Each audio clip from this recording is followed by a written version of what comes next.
Hello lads, I welcome you all to a new video. Today we are continuing off from last time, which was when Atazov angered Monika a bit by very loudly announcing that he bit her. So yeah, let's see what shenanigans Atazov will get to. It's lunchtime. Normally I'd be spending it with Monika, but I've not seen her all morning. I've even tried calling her in between classes only for it to ring before it went to the answer machine. Sure, I was concerned this morning. Now I'm starting to get worried. Even as I go through the cramped corridors, I still see no sign of her. Eventually, though, I spot someone who might have seen her. I pick my speed. Why is Kaho so fucking tall? Oh, hey, Atazov. You wouldn't have seen Monika around, would you? I stop dead in my tracks. You haven't seen her? Not since she stormed out of PE, no. She what? My heart sinks. What? What happened? Well, we were in the changing rooms and everything was kinda normal at first. Like, I'm not expecting you to know how girls act, but sometimes it can get pretty toxic in there. And well, today Monica got caught up in it. How so? I get a feeling that anything I could possibly hear will enrage me. I breathe slowly to calm myself in preparation. Kao keeps her voice low enough for me to hear. To make an overly long story short, two of the bitchier girls in the class spotted those few marks you left on Monica, and they just started saying all sorts of shit to her. Just imagine what you've heard people call each other in this school. Take that and chuck it out the window, cause from the way Kaho described it, mate, they bloody tore into her. And into you as well, by the sounds of it. I feel my breathing starting to quicken. They didn't even have to say any of what those two girls had said to Monica, but my mind's already making sure to come up with possibilities. My chest tightens. Ryuji looks over to me. In his eyes, there lays a layer of concern that I've rarely ever seen from him, if ever. Hey, you feeling okay, Atazov? I shakily nod. Yeah, I'm fine. I think I just need some air. I'm lying through my teeth. If you two do see Monica, just let her know I've tried calling her. I'm just really worried about her. Atazov, of course we'll let her know. I nod, silently thanking them both before I head off. I turn on my heel and start making my way towards the roof. Maybe Monica's gone up there during my time downstairs. Either way, it gives me time to work on the poem I didn't get to finish last night. Dios mío. Oh, Monica POV, I think. After the bell rang, I unlocked the cubicle I was in and stepped out. I'd calmed down from my initial breakdown. I've not been talked to like that from anyone in school in a long time, especially not to that degree. It was worse enough than trying to make me seem like some slut that can't keep her legs shut, but when they brought Atazov into the equation, I couldn't stand for that. Motorcycle outside, shut up! Jesus! In a way, I feel like what they said about him hurt me more than what they said about me. Have I grown numb to being told down to? If I had though, would I have been crying for the last God knows how many minutes? I take one look at myself in the mirror. Atazov would be happier without you. You can't keep hiding everything from him. You'll end up letting everything slip out eventually. You're too fucked up for someone like him. Jesus Christ. My heart aches as I mutter to myself. As much as I want to deny it, I can't help but feel it might be true. I know Atazov's been hurting. I can tell by the look in his eyes. And I haven't done a single thing to do anything about it. Maybe if he was with one of the others, he wouldn't be worrying so much. Maybe Dad was right about me not having a clue what I'm going to do with my life. Maybe I should have... No. Please, no. Not another exit situation, please. I'm snapped to reality by the sounds of footsteps coming down the hall, and those steps are accompanied by voices that I can't quite make out. Just in case they are coming here, I return to my cubicle and lock the door. My heart beats slow as I hear the door open. And don't even get me started on Sadako. That bitch looks like she just crawled out of a fucking well. Wait, one of them is one of the same girls from PE.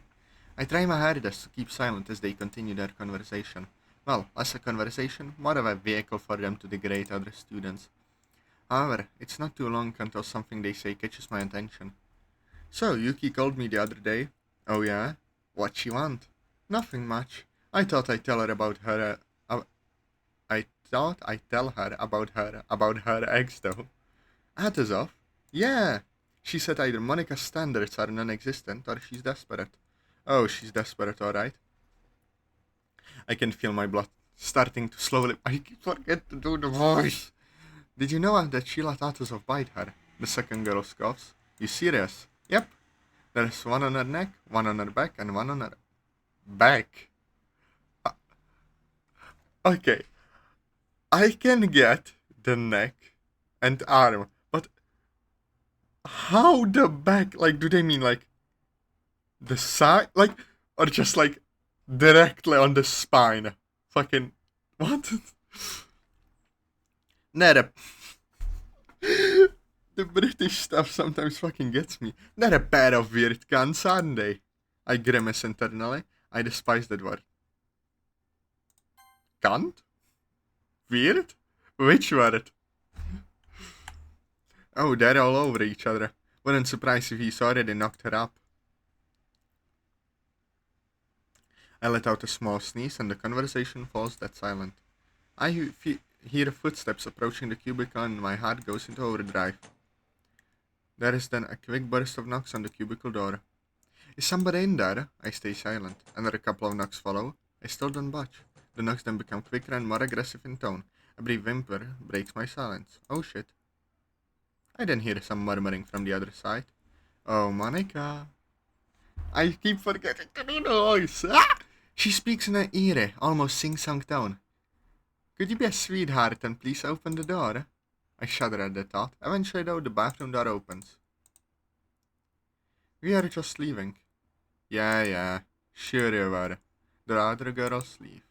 For the first time in what felt like the long couple of minutes in my life, I breathe. Almost immediately following that, there is another knock at the door. Monika, I know you're in there. After taking a moment to myself, I finally unlock the door. I take a good look at Kotonoha. Bloody hell.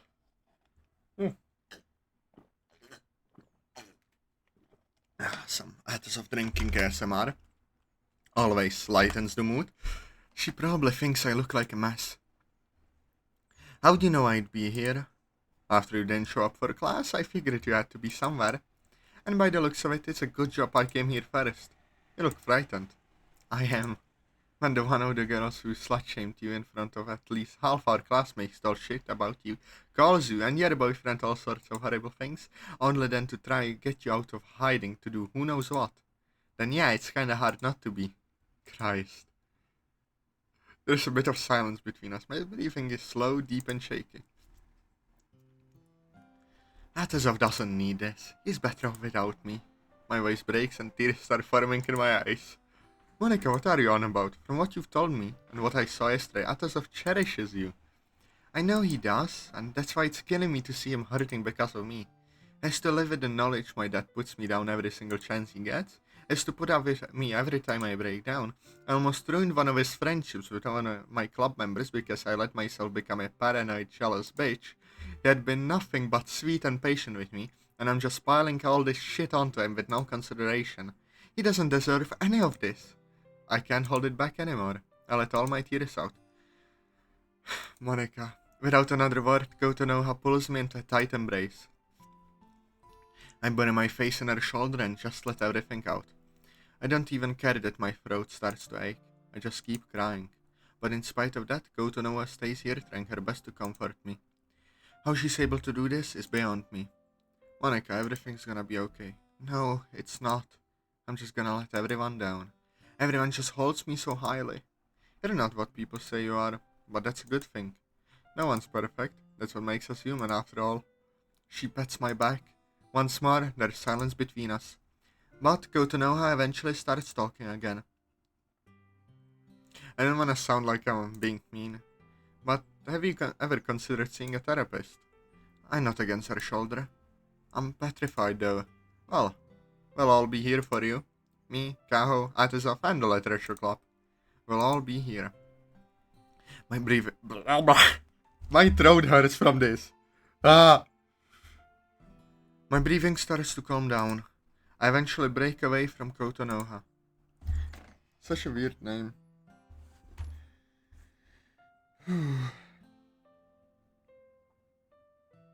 Bloody hell.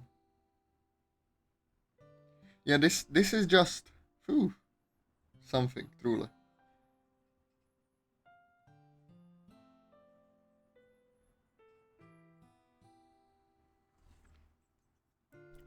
Thank you. I think I really needed to let off some steam.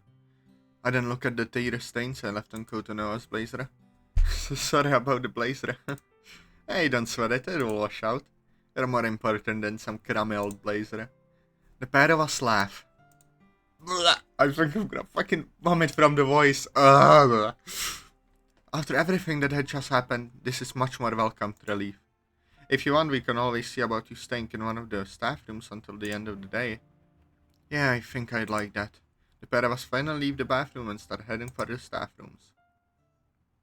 I need another drink, or I'm fucking gonna die.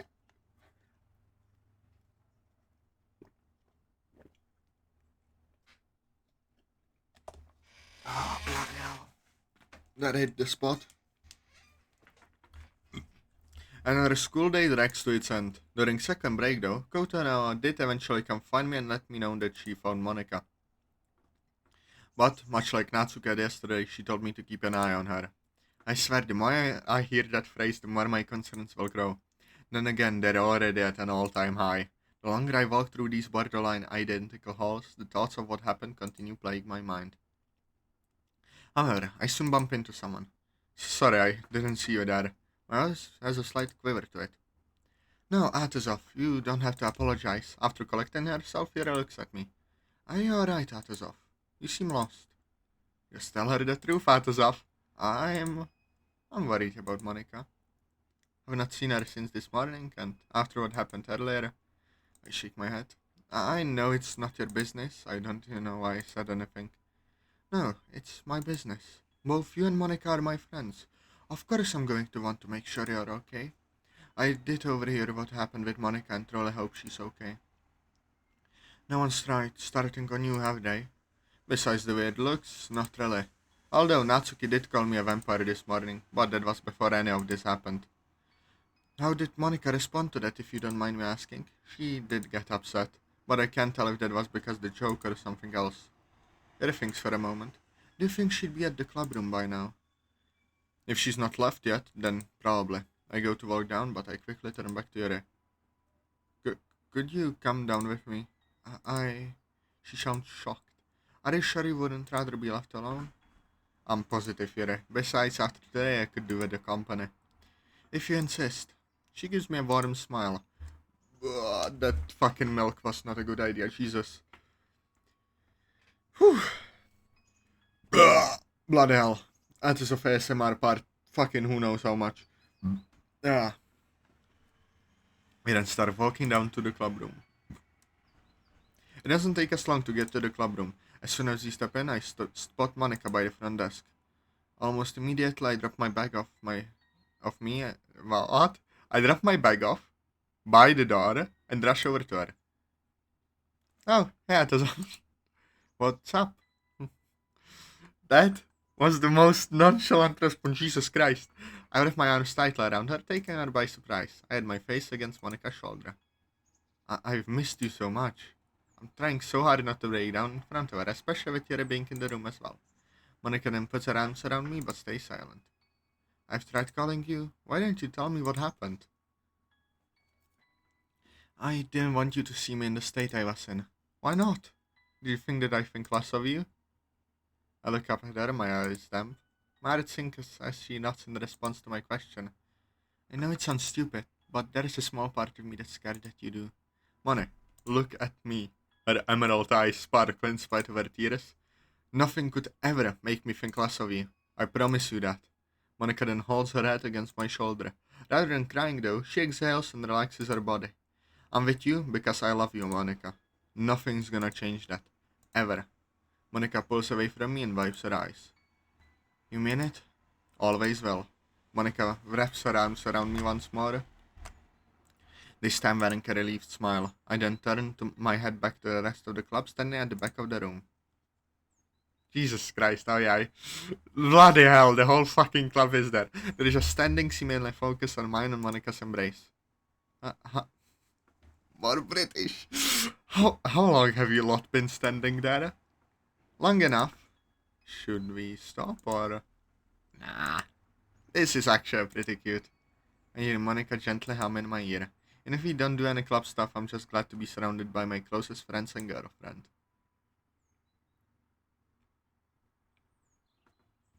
We didn't end up sharing poems at all today. Given how Monika had been feeling, we decided it would be better to relax. Monika took the chance to de-stress, Sara and Natsuki decided to start a new manga, and Yuri and I were able to continue the book we were reading. Natsuki even apologized for a remark she made this morning, but, by the sound of it, it wasn't a joke that upset Monika. For the first time, all five of us decided to live together. When we got to my street, Sara gave us all a hug before heading inside her home. Natsuki said she'd meet me inside, so now I'm left outside with Yuri and Monika. I'll text you when I get home, Atazov. Talk to you soon. I give Monika a quick kiss before she starts walking home. See you tomorrow, Yuri. See you later. I smile to myself as Monika slowly disappears into the distance. It's always nice to see you two being as close as you are. You two are one of the sweetest couples I've ever seen. Ah, you're too kind. I look back down at the street and feel an overwhelming sense of dread shoot down my spine. No! Stop! I just get this feeling that something bad's gonna happen. How so? I sigh. I don't know. It's just a feeling.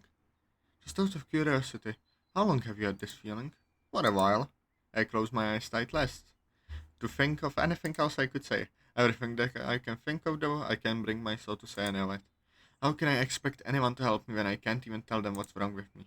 I rest my hand on my forehead and squeeze it in frustration. Are you alright?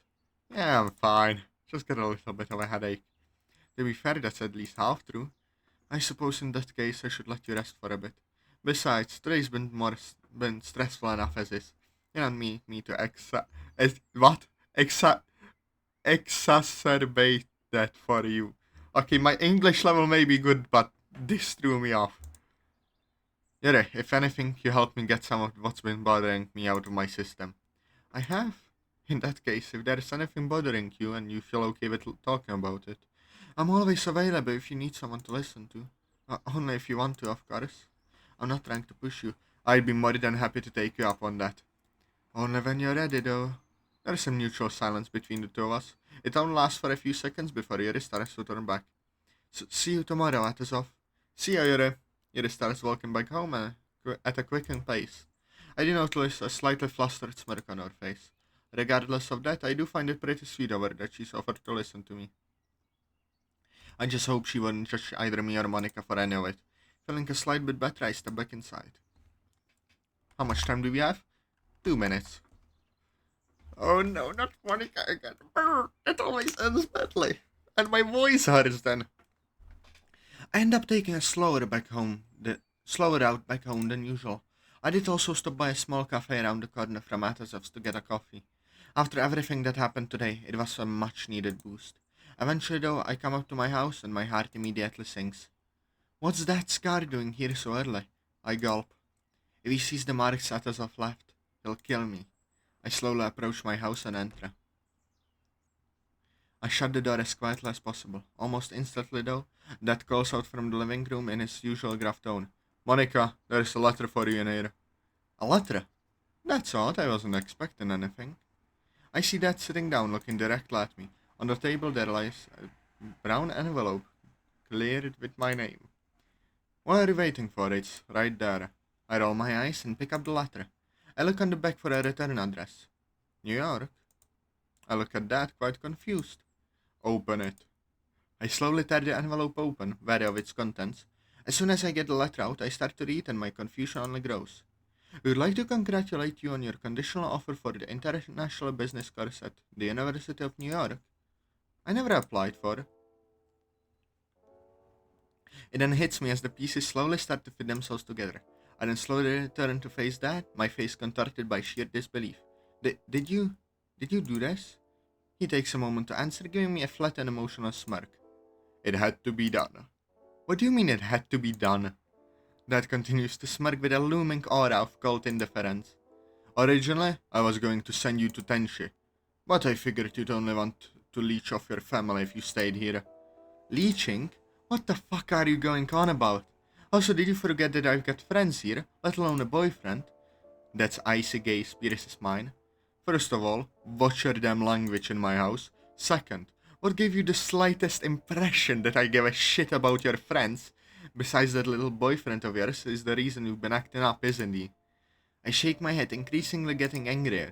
Don't bring Atazov into this. Why not? You brought him into it. It's pathetic how much you suck up to him. And for what? Are you that desperate to be a do-nothing housewife? And for some bastard that quite obviously has no ambitions? Yeah, you two are definitely perfect for each other. My breathing grows harsh and my heart is pounding. I can't believe how little shame he has. You're calling Atazov a bastard. Try looking in a fucking mirror. I make a point of staring directly at him. Dad just stands there, a look of pure anger in his eyes. Before he can say anything else, I turn around and head straight for the front door. Before I can make it to the front door, Dad follows me and locks the door. And just where do you think you're going? Far away from you. Where else could I possibly be trying to go? I'm still in disbelief that you thought it'd be okay to go behind my back and forge an application just to get rid of me. I'm pretty sure that's illegal. Dad just laughs. He keeps taunting me, getting increasingly closer. Monika, please. Even if you did go to the police, do you really expect them to believe you? What is this fucking villain speech? What the fuck? Someone who's been hopped up on antidepressants and fuck knows how much other medication for years now. Do you honestly expect them to believe something like that? Don't you go there. It's telling how you didn't deny it. I go to walk upstairs. I don't need to take any more shit from anybody, least of all from him. I take my phone out of my blazer pocket. As soon as I turn though, Dad raises his voice. What the hell is that on your neck? Oh no. In my shock I turn back to face him, realizing my grip on my phone as I do. It collides with the status screen first. I hear him walk closer to me. Did you seriously let him bite you? What is wrong with you? I have? I'm done with this. I'm done with him. I need to leave, but I'm sure as I'm not going to leave without a fight. Coming from the man that beats his wife, I'll take that as a compliment. That grabs me by the shoulders and pins me against the wall, forcing me to look at him. Don't you dare talk to me like that. Why not? You said far worse to both me and Mom. And what Atazov and I get up to isn't really your business. My voice is streamlined with a defiance I've only ever thought of. I kinda find it funny you've been all worked up over my relationship. Why? Are you jealous that I found someone that's shown me more love in a few months than you have ever in 18, almost 19 years? I don't have anything to be jealous of. What is there to be jealous over? He's just as stupid and naive as you are. Yeah, of course you'd say that. If I were you, I'd be embarrassed. Actually, no, scratch that. I would be fucking ashamed of myself. Jesus Christ. The first round of hit sends me sliding down against the wall and onto the stairs. In that moment, everything falls deathly silent. I put my hand up to cup my nose. Upon pulling it back, my palm is now bloody. Out of the corner of my eye, I then notice Dad unlocking the door. Where are you going? My voice cracks. In comparison, his tone is razor sharp. I'm going to get your mother. Before I go, I'll leave you with this. Either accept the conditional offer and we'll carry on from here. Hell, maybe we can even forget about this little scuffle. Or you can tell them you're not interested. But if you do that, you're on your own. You don't have anything left here. As Dad unlocks the door, I think over his proposal. 2 paths and both of them lead to nothing but hurt. I could easily call his bluff. But do I really want to risk that? My voice shaky, I ask him one last thing. Why did you even have me? You clearly couldn't give a damn about me, so why? Can you at least answer that? Monika, your mother's the one who wanted a child, not me. So at least you now know where you get your stupidity from. That's a plus, I suppose. Jesus fucking Christ! He destroyed her. Alright. My heart just stops as the whole world falls silent once more. His response was cold and to the point. As soon as that leaves unlocks the door, I try to hold my tears back from pouring out. Okay, chaps, this is where we'll end it. Jesus Christ. Domestic violence, bullying, bloody hell. Fuck. Okay, this was something, really. Alright, I hope you enjoyed this episode, but because shit is about to get interesting. And yeah, I'll see you all next time. Bye bye.